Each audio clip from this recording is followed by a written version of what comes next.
Have you ever thought about how we talk to a database and make it do what we want?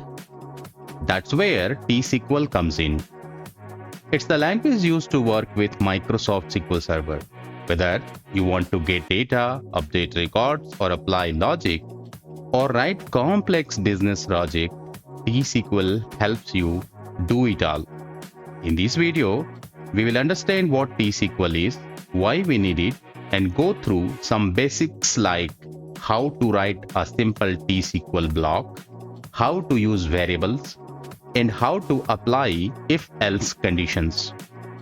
If you are learning SQL or want to strengthen your database skills, you are in the right place. So stay with me till the end, and don't forget to like, subscribe, and hit the bell icon to get updates on more useful videos. We are in SQL Server Management Studio and we will try to understand one scenario. The scenario is we have two tables, TVL customer and TVL orders. TVL customer table contains all customer data. For example, it contains customer ID, customer name, and is active. Is active field is the one which decides whether the customer is active or not. It may contain 0 or 1. 0 stands for inactive and 1 stands for active.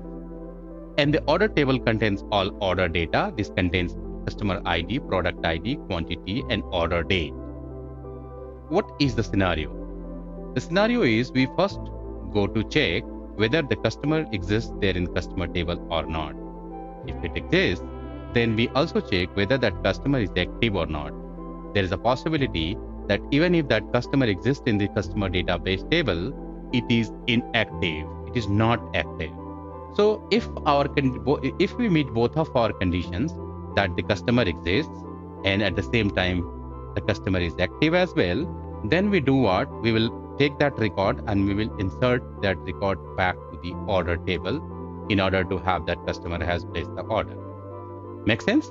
So we understand that here we are doing a couple of business logic calculations. We are checking the existence of the customer as well as we are checking the active status of the customer, and then finally we are inserting the data. Scenarios like this, wherein we need to write business logics, complex or simple, complex, especially complex business logics, wherein we are not able to perform that using simple query statement, we need T-SQL there. So let's go and try to understand this one.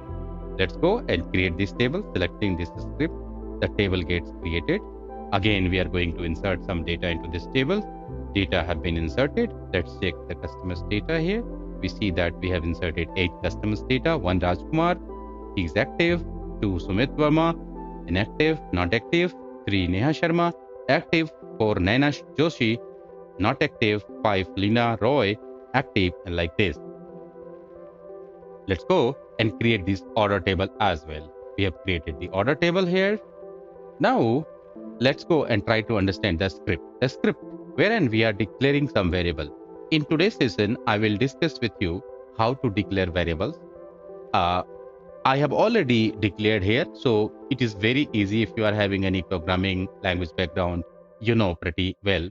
But in T-SQL, we declare variable using keyword called declare, D-E-C-L-A-R-E, declare. The variable name has to be written like this, any name. It preceded with @ and the type of the variable.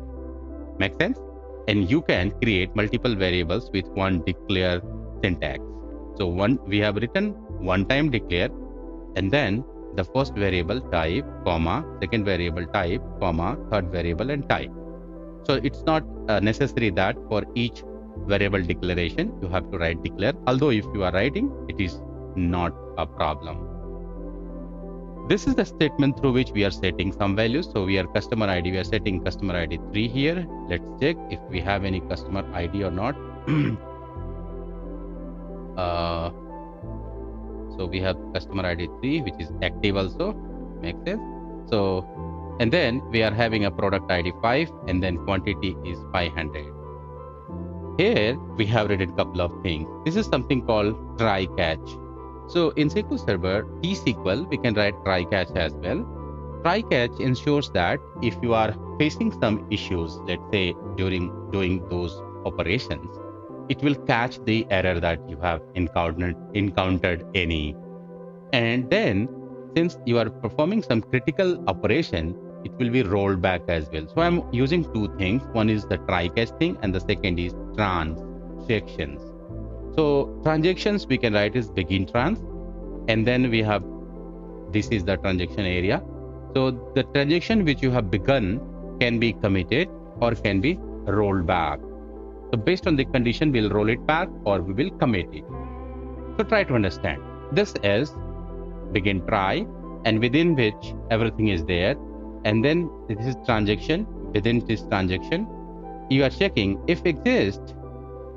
Select one value from trivial customer, where customer ID is the supplied customer ID, that is @customer ID, and is active is 1. If it is there, then let's insert some data, this data into order table, and then we print order placed successfully. Else, so this is if and this is else.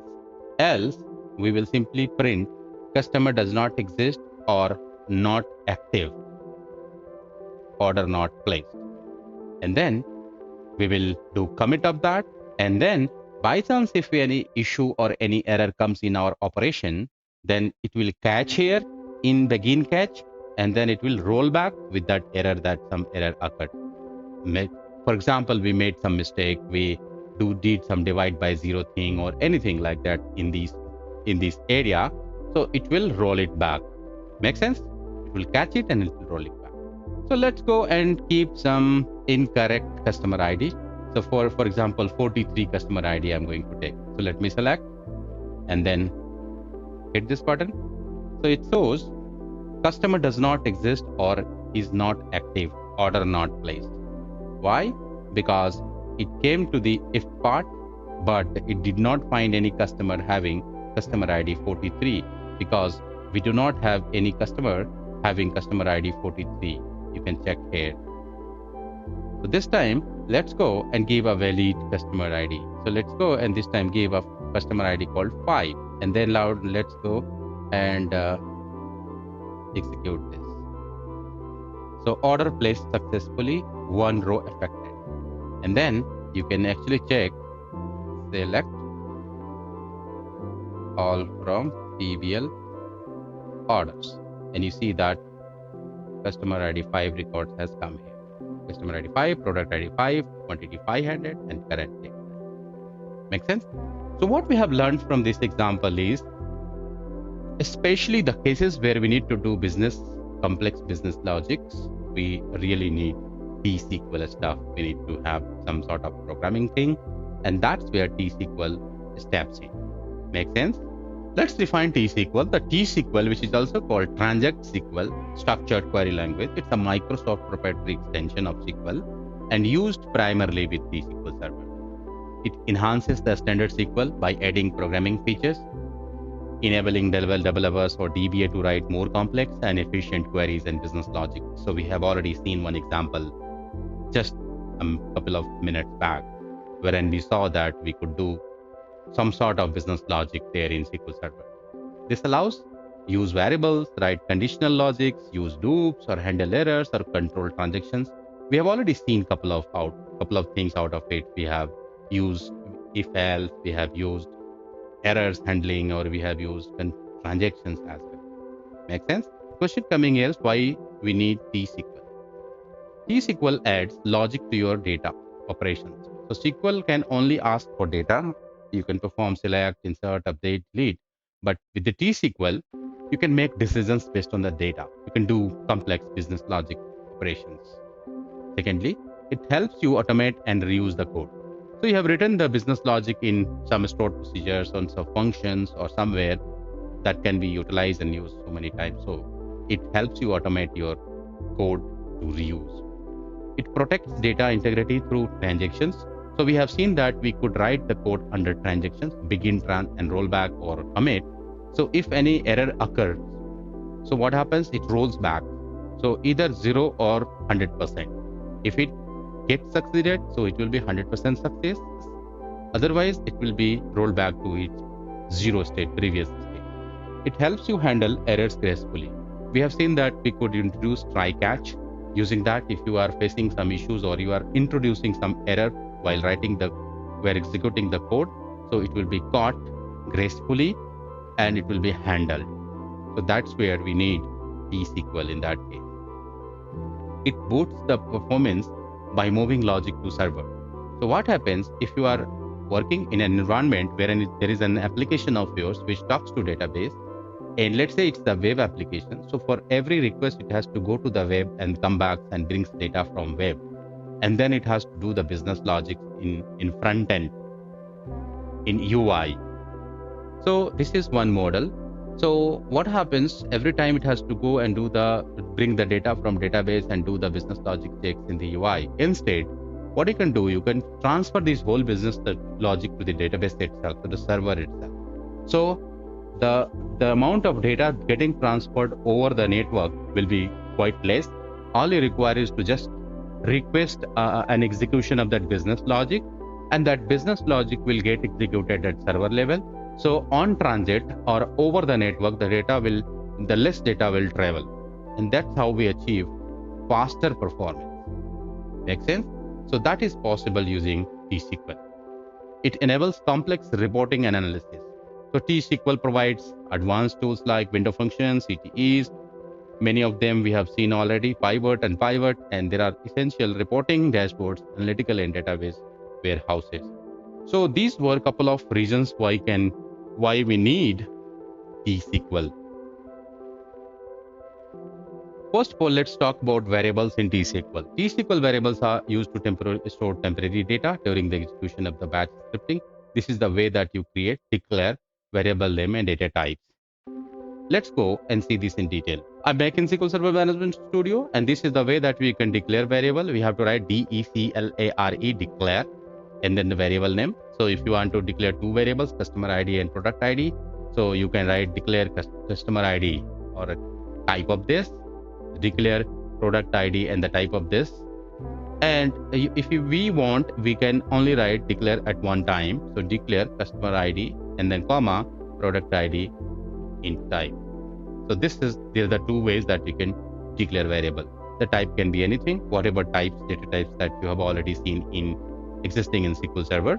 If you have not seen the video, you can go and watch that video again. I will give you the link in the description or in I button. You can check there. Assigning values to the variable, we can assign the value using set keyword. So set and variable name and equals and then the value. So you can see here. We can also assign the value using select. So let's say I want to store the count of all customers in a variable called customer count. So we can do that, select customer count equal count start from customer, and that's where we can use it here also. How can we use variables in our select statement? So select customer ID equal 5, set customer ID equal to 5, and then we are using customer ID equal to @customer ID. Let's execute this and see. So we have seen that in message it says number of customers equals 8. So this value got executed, and the customer ID is 6. That is, this value got executed. And if you say here result, we have executed the last statement wherein we learned how to use variables in SQL queries. So that's where we can see the data. Like that.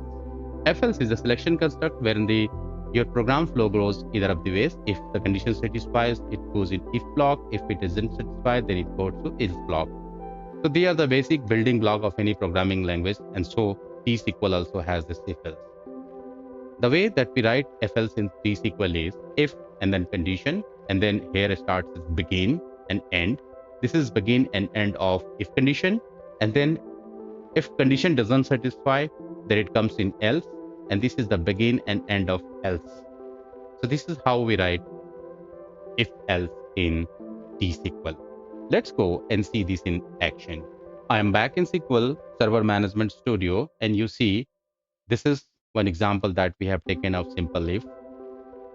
We are creating a variable called score, which is assigning value 85. So this can also be done like this. The place where declaring the variable, you can write equal sign and assign the value, or you can use set as well. So I have already shown you how to assign the variable using set or select, but you can also assign variable like this. We are checking if a score is greater than 90 or equals 90, then we'll show grade A, else will show less than A. So the value is 85, then it should show us less than A. So it shows less than A. So if I am going to supply this as, let's say, 95, then it should show us A. Make sense? So this way you can achieve simple if statement.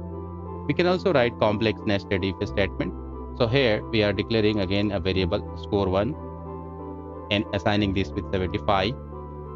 If score1 is greater than 90, grade A. If score else F, so we can write else F.